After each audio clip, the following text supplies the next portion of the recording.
Thank you. Thank you, everyone.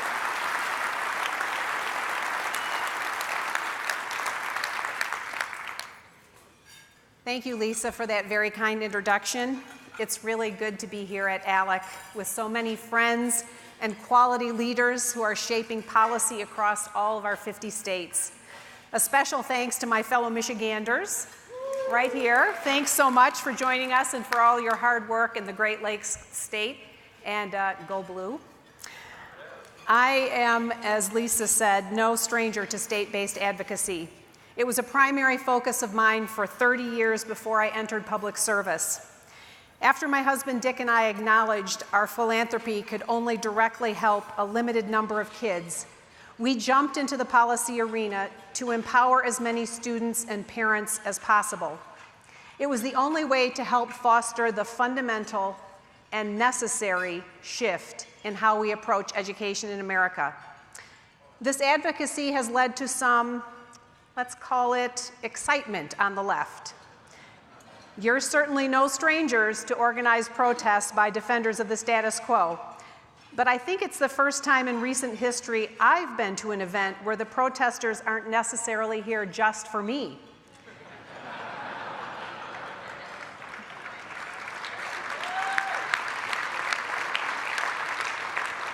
But I consider the excitement a badge of honor, and so should you.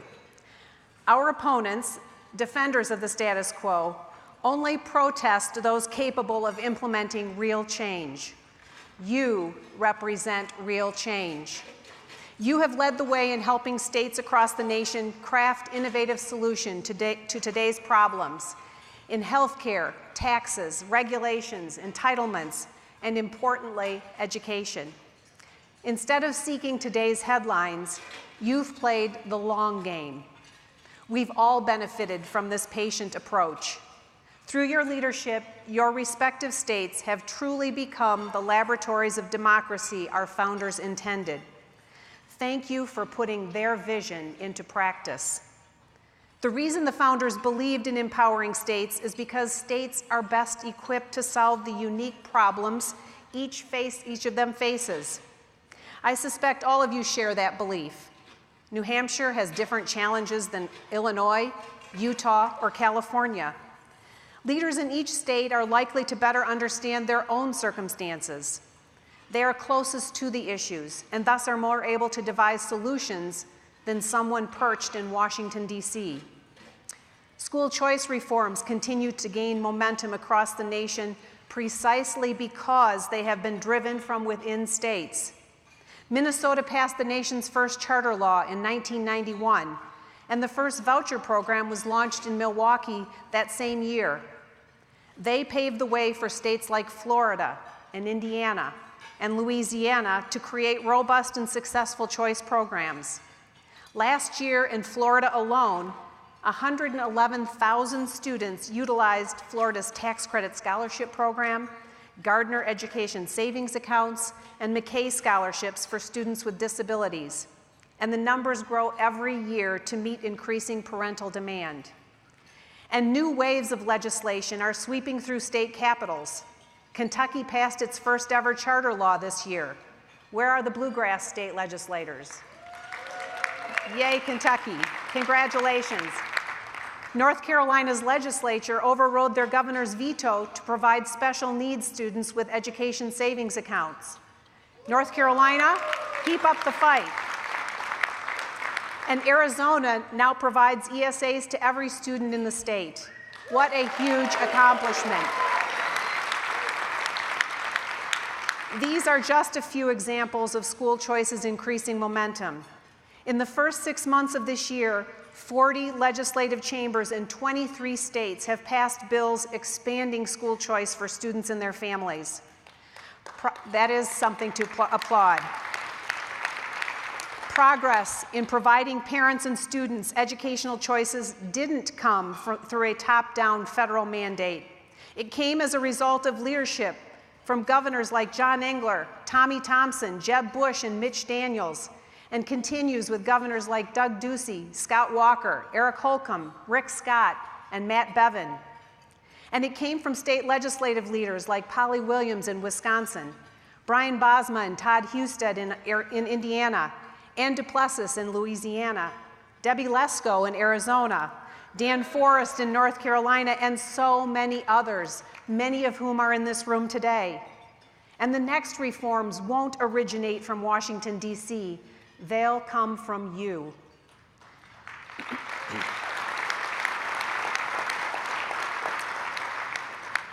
Choice in education is good politics because it's good policy. It's good policy because it comes from good parents who want better for their children. Families are on the front line of this fight. Let's stand with them.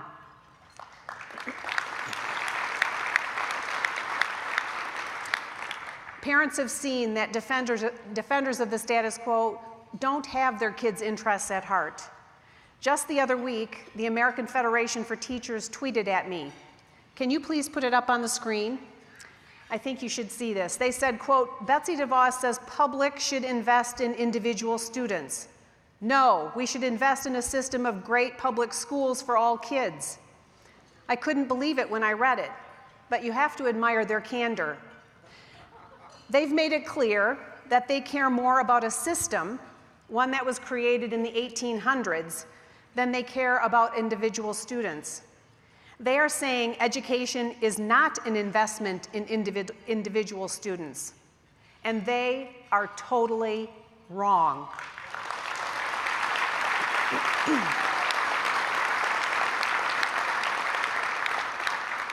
What exactly is education, if not an investment in students?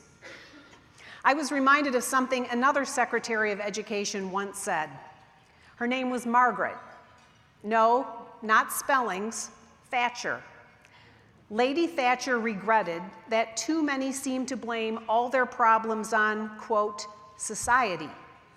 But who is society, she asked. There is no such thing. There are individual men and women, and there are families. Families, she said, and no government can do anything except through people, and people look to themselves first. The Iron Lady was right then, and she's still right today.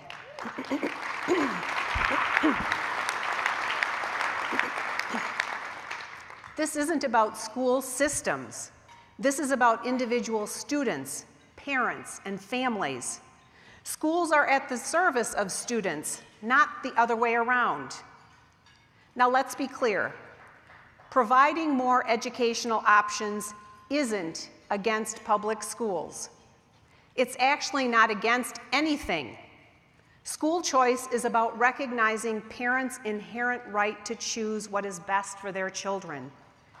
That's the manifestation of expanding human liberty in America.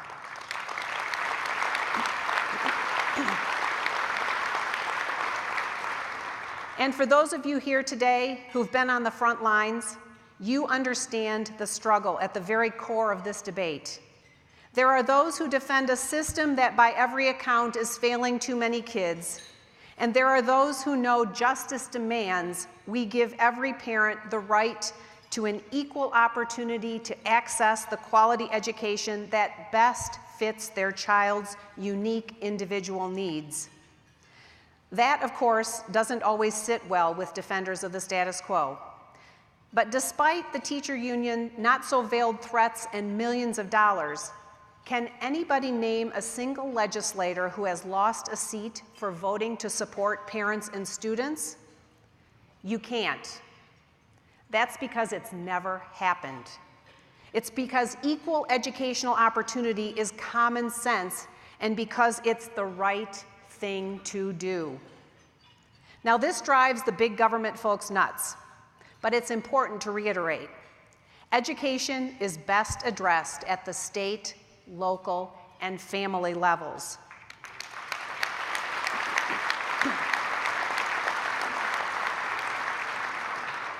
If you need another reason to believe the federal government shouldn't be all that involved in education, look no further than Obamacare.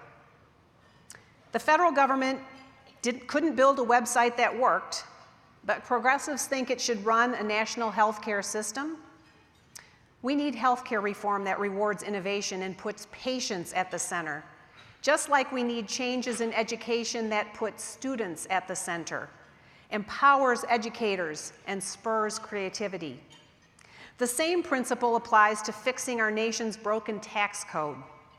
We need to reduce the financial burden on hardworking individuals and job providers to unleash the economic potential that has been held captive for too long. Without reform, the next generation of entrepreneurs will swim upstream against the developed world's highest corporate tax rate and a system that punishes risk-taking rather than encourages it. On these issues and more, President Trump is determined to place power back in the hands of people.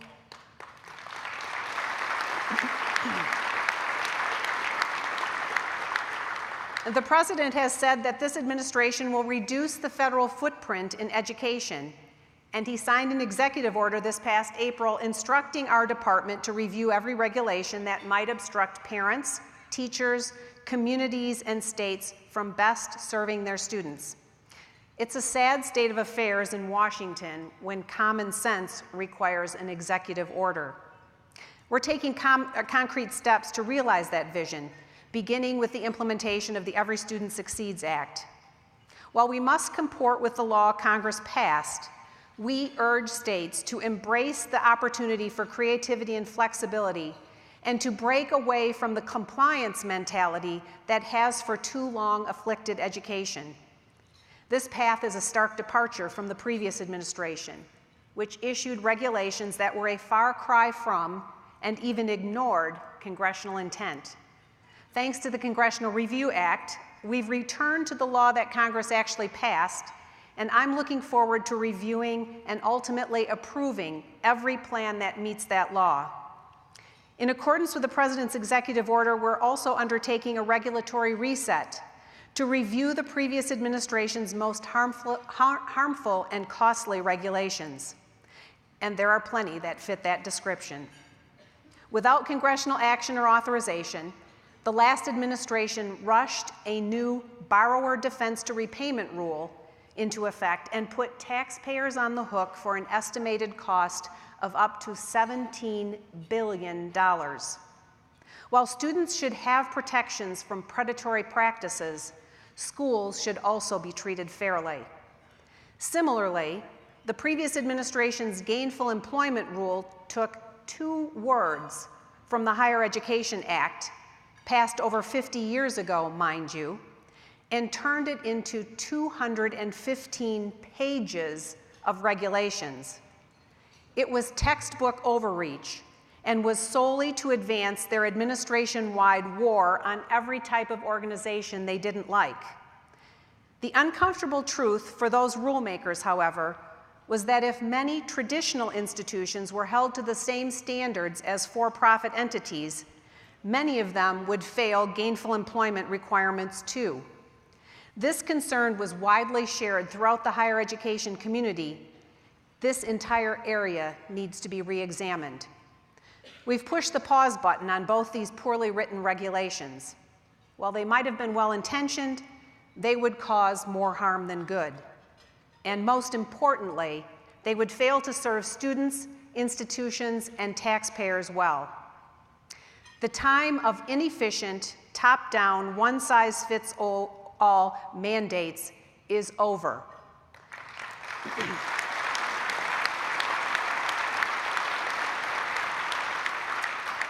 This approach does not work, it has not worked, and it will never work. And we're fooling ourselves if we think otherwise. My job is to get the federal government out of the way so that you can do your jobs.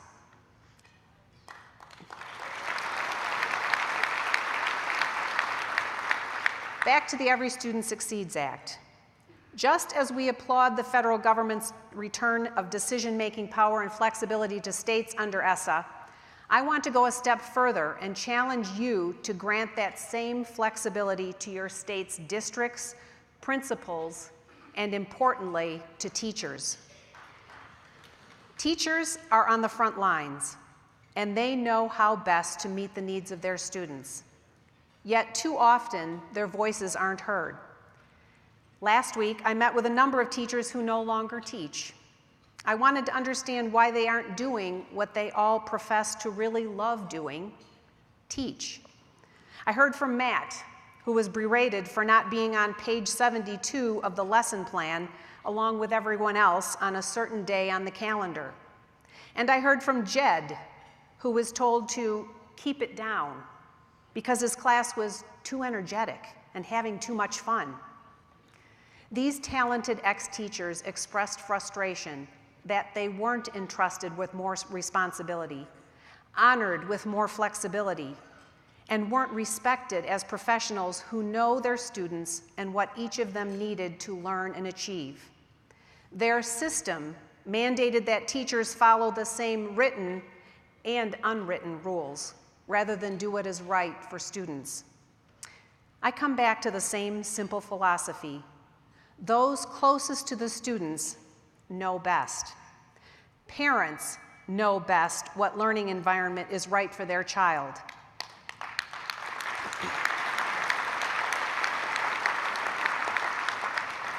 And teachers know best how kids will succeed in their classroom. But the bottom line is that neither our parents nor our teachers are empowered. We all know that the solutions to the problems that have vexed education in America for decades will not be realized unless we work together to overcome the status quo, to give parents the opportunity to choose what is right for their children, and to give educators the opportunity and flexibility to teach their students in ways that will allow them to flourish. So let's foster and encourage solutions from the bottom up. Let's honor America's grassroots, entrepreneurial history and spirit, and embrace the changes that doing so promises. It's the best way to give our students and their parents the best chance at the quality education they deserve.